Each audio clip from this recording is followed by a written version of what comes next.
जय हिंद। बैठ जाओ शाबाश। कैसी चल रही तैयारी? कौन कौन बच्चा 8 दिसंबर को पेपर देगा?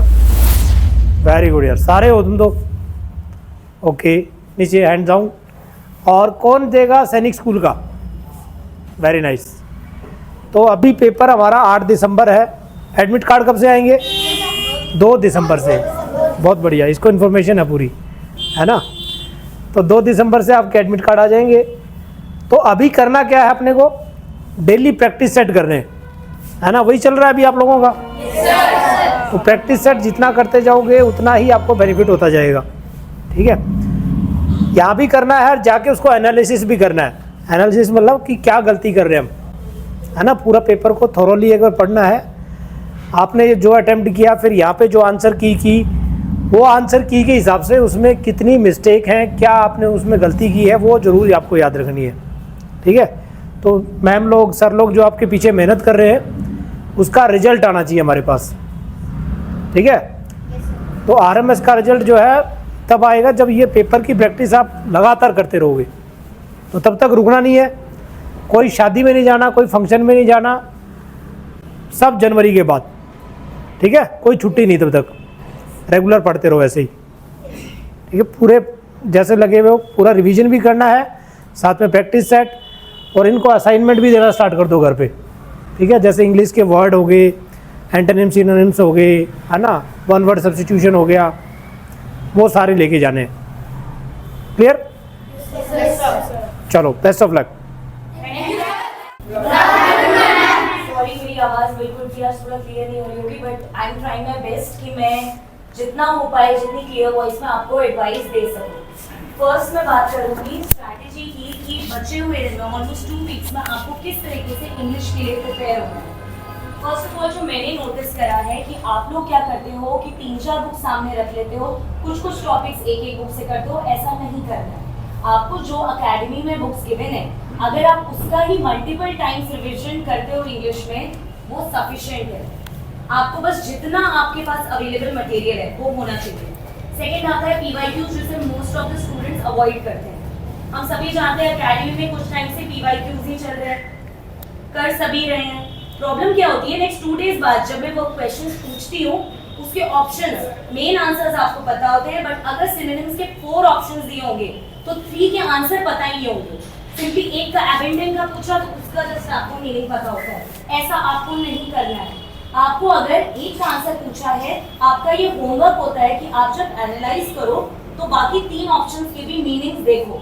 इससे क्या होगा, इंग्लिश एक ऐसा सब्जेक्ट है जिसमें एक टॉपिक हर जगह ओवरलैप करता है। कैसे? अगर आप कॉम्प्रिहेंशन पढ़ रहे हो फॉर एग्जाम्पल, उसमें जितने भी टफ वर्ड्स आए, आप देखोगे कि सिनोनिम एंटोनिम्स वहां से बेसिकली रहते हैं, और अगर आप सिनोनिम एंटोनिम्स पढ़ते हो वो आपके कॉम्प्रिहेंशन में आते हैं। Then again one word substitution में वही चीज रिपीट होती है। आप देख रहे हो 2-3 टॉपिक्स कैसे ओवरलैप कर रहे हैं। तो हमें बुक्स नहीं रिपीट करनी है, बुक्स नहीं खरीदनी है ज्यादा। अकेडमी में जो बुक्स है पहले उन्हें कंप्लीट करो। 2 वीक्स का टाइम है, टाइम ज्यादा है नहीं। Don't purchase any other new book. क्या करना है, जो पीवाईक्यूज हैं उनको अच्छे से पढ़ो। सारे के सारे option, synonyms, antonyms, one word substitution, idiom phrases, उन्हीं को रिपीटिशन, उन्हीं को रिवाइज वही करना है। अब मैं आती हूँ कि जिस दिन आपका एग्जाम होगा उस दिन आपको इंग्लिश जस्ट 30 मिनट्स हैं, 18 मार्क्स क्वालिफाई करने हैं। Most of the students, I am very sure कि क्वालिफाई करेंगे इंग्लिश, एंड आई होप कि सारे बच्चे करें। कॉम्प्रिहेंशन में एक चीज जो सबको याद रखनी है कि कॉम्प्रिहेंशन आप 2 बार एटलीस्ट पढ़ो। आपको डायरेक्टली क्वेश्चंस पे जंप नहीं करना है। फैक्चुअल है, डेफिनेटली क्वेश्चंस को देखो, क्वेश्चंस देखे, आंसर्स ढूंढो, बट अपने दिमाग में एक चीज बहुत क्लोजली बैठा लो।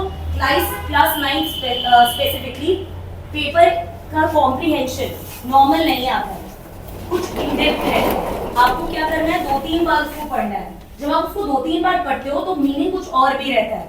आपको उस तरीके से डील करना है पेपर को। सिनोनिम्स हो गए, एंटोनिम्स हो गए, इसी तरीके से। ओके, तो यही आपकी स्ट्रैटेजी रहेगी। सिनोनिम्स, एंटोनिम्स एंड एवरीथिंग आपको इन्हीं पर फोकस करना है। One word substitution. ओके, अब मैं आगे दूसरे सब्जेक्ट टीचर को बुलाऊंगी और आप दूसरे सब्जेक्ट की स्ट्रैटेजीज को ध्यान से सुनिए। Thank you so much and all the best for your preparation. जय हिंद बच्चों। कैसे हो? कैसी चल रही पढ़ाई? मजा आ रहा है? चलो, तो हम क्या पढ़ाते हैं? तो रीजनिंग में हमने इतने सारे असाइनमेंट करा दिए ना? और केवल 2 बुक है ना? और बाकी डेटा सर के पास, और सारा डेटा जो मैंने दे रखा है, जितने असाइनमेंट करा रखे हैं, बस उन्हीं से आना ही मैंने गारंटी दे रखी है। दे रखी ना? लास्ट टाइम के मेरे पास 2-3 बच्चे बैठे हैं, उनका नाम एटलीस्ट लास्ट में आया भी, उन्होंने ज्वाइन नहीं किया है, और उनको पता है जो सर पढ़ाते हैं वही आता है। ठीक है, तो सर पे भरोसा रखना है। जो सर ने पढ़ा दिया, जितना असाइनमेंट कराया, जितना तुम्हारे प्रीवियस ईयर क्वेश्चन दिए गए हैं, और या जो तुम्हारे पास अभी मिलने वाले असाइनमेंट हैं, बस उन्हीं को देखना, इससे ज़्यादा कुछ नहीं देखना। अब कोई जाके कोई देखेगा कि दूसरी एकेडमी मैराथन करा रही, अरे तुम वहाँ पर शोभित सर नहीं हैं, वहाँ पर खड़े ये सर हैं शोभित सर। मैंने कहा बहुत सारे सर ने एग्ज़ाम दिए है ना, बहुत सारे एग्ज़ाम दिए, और तुम्हारे जैसे ही जब छोटे सर थे तब भी से मैंने एग्ज़ाम की प्रिपरेशन करना शुरू कर दिया था। और सबसे पहला एग्ज़ाम मैंने नवोदय का निकाला था। जैसे कुछ बच्चे यहाँ नवोदय की तैयारी कर रहे होंगे, तो हमने बिना कोचिंग के नवोदय निकाल दिया था। तो तुमको तो कोचिंग मिल रही है, तो निकाल सकते हो नहीं निकाल सकते हो? तो बिल्कुल तैयारी करो, मस्त तैयारी करो। All the best. ठीक है, चलो।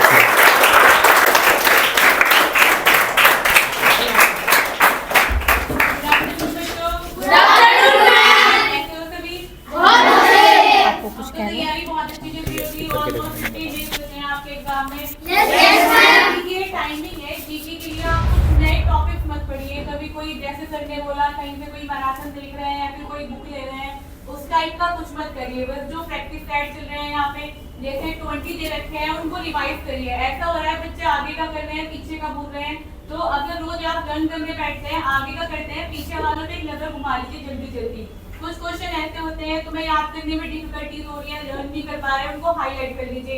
एक अलग से नोटबुक बना लीजिए, उस पर नोट कर लीजिए। प्लस जितनी भी तुम्हें यहाँ से 1 लाइनर शीट मिली है, तुम्हारी बुक है, उस बुक को जल्दी जल्दी एक बार रिकॉल कर लीजिए। उस पर क्या अंडरलाइन करा रखा है, क्या इंपॉर्टेंट चीजें हैं, वही सब चीजें बहुत अच्छे से रिवाइज करिए। प्लस अगर तुम्हें कहीं से कुछ अलग इंपॉर्टेंट का क्वेश्चन मिलता है, ये लगता है और फिर याद नहीं हो रहा, तो उसको अलग से नोट कर लो।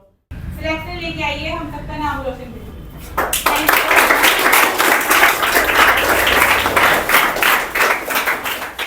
हेलो बच्चों, जय हिंद।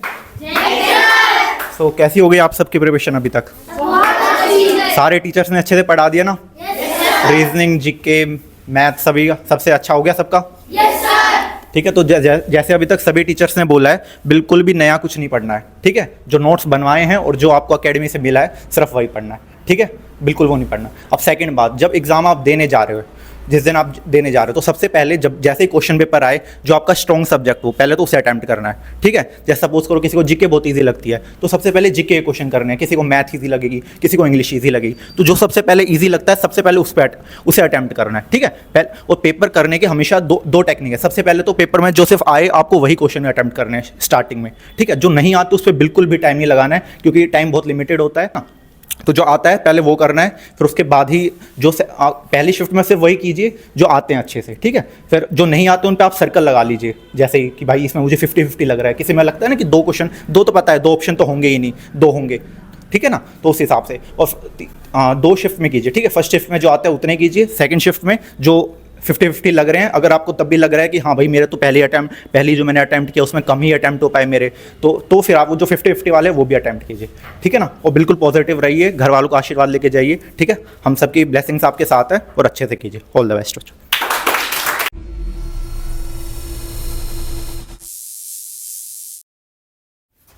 जय हिंद बच्चों।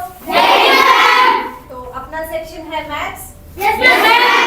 तो बेटा मैं आपको मैथ्स की एक क्लियर चीज बता दूं कि बहुत टफ क्वेश्चन आपके पेपर में नहीं आएगा।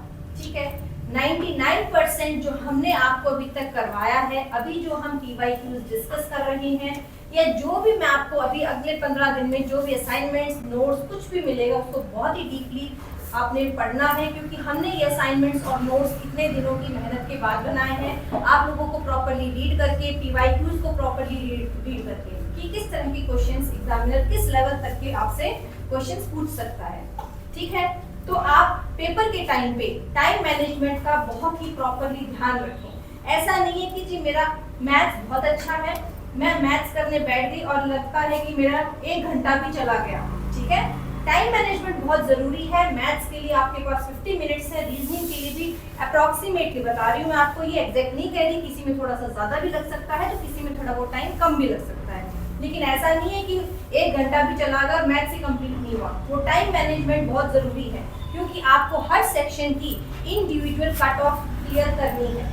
ठीक है, 6th क्लास में इंग्लिश जो है क्वालिफाइंग है, ठीक है, बट उसको क्वालिफाई करना जरूरी है। तो सबसे पहले इंग्लिश को क्वालिफाई करें, मतलब उसका सेक्शन को पहले करके आप उसको साइड करें कि हाँ जी ये सेक्शन हमारा हो गया है। ठीक, हर सेक्शन की कट ऑफ क्लियर होनी जरूरी है। ये नहीं कि मैथ्स और रीजनिंग में मैंने 45 प्लस स्कोर कर लिया लेकिन मेरा जीके लटक गया, या जीके और रीजनिंग में कर लिया और मैथ लटक गया। ठीक है, अप्रॉक्सीमेटली आप ये समझो कि मैथ और रीजनिंग में 45 प्लस मार्क्स हो आपके, और जीके में भी आपके, अगर आप जनरल कैटेगरी से हैं तो 30-35 के स्कोर पे आपका रहना चाहिए। ठीक है, और एडमिशन किसका होता है? जो मेरिट में आता है। ठीक है, जो फाइनल मेरिट में आते हैं उनका एडमिशन होता है। तो आप अपनी तैयारी बहुत बेहतर ढंग से करो, और जो भी असाइनमेंट्स हमने दे रखी हैं उसको बार बार रीड करो। जो क्वेश्चन आपके गलत हो रहे हैं आप हमसे समझो कि ये क्वेश्चन क्यों गलत है, रट्टा नहीं मारना है। कई बच्चे क्या कर रहे हैं, हाँ जी ये क्वेश्चन मैडम ने ऐसे बताया था, आंसर रट लिया, वो नहीं करना है। उसको समझो कि हम उसमें क्या अप्लाई कर रहे हैं। पेपर में रटा हुआ नहीं आएगा, जो समझा हुआ होगा वही बच्चा कर पाता है। ठीक, तो पेपर बहुत आसान आएगा, इस बात की बिल्कुल भी टेंशन मत लेना कि पता नहीं कितना डिफिकल्ट पेपर आएगा। Basic level formula based questions, maths में फॉर्मूला बेस्ड क्वेश्चंस होंगे आपके 30 क्वेश्चंस तो डायरेक्ट फॉर्मूला बेस्ड होंगे, ये पक्का है। ठीक है, 10 क्वेश्चन आपके इस तरह से जो आपने वो नहीं होते कि प्रीडिसेसर क्या है, सक्सेसर, जो आपके न्यूमेरिकल मतलब नंबर सिस्टम से रिलेटेड है, सिंपल प्लस, डिवाइड, मल्टीप्लाई, इस टाइप के क्वेश्चन। ठीक है, 2 या 3 क्वेश्चन थोड़े से ट्रिगरिंग हो सकते हैं, जो एक बार आपको सोचने के लिए मजबूर करेंगे। उसको ध्यान से, जिस टाइम आपको लगे ये क्या है पेपर में, तो उस टाइम आप ध्यान से देखें कि क्वेश्चन में क्या पूछा जा रहा है। ठीक, बेस्ट ऑफ लक, बढ़िया से तैयारी करो। कोई भी हेल्प की जरूरत है, खुंगा अकेडमी आपके साथ है, हमारे टीचर्स आपके फुल सपोर्ट में हैं। आप जैसा जो पढ़ना चाहता है, जो कुछ अगर कुछ भी डाउट है, टीचर्स आपके लिए 24/7 अवेलेबल हैं। ठीक, बेस्ट ऑफ लक बच्चों। Thank you.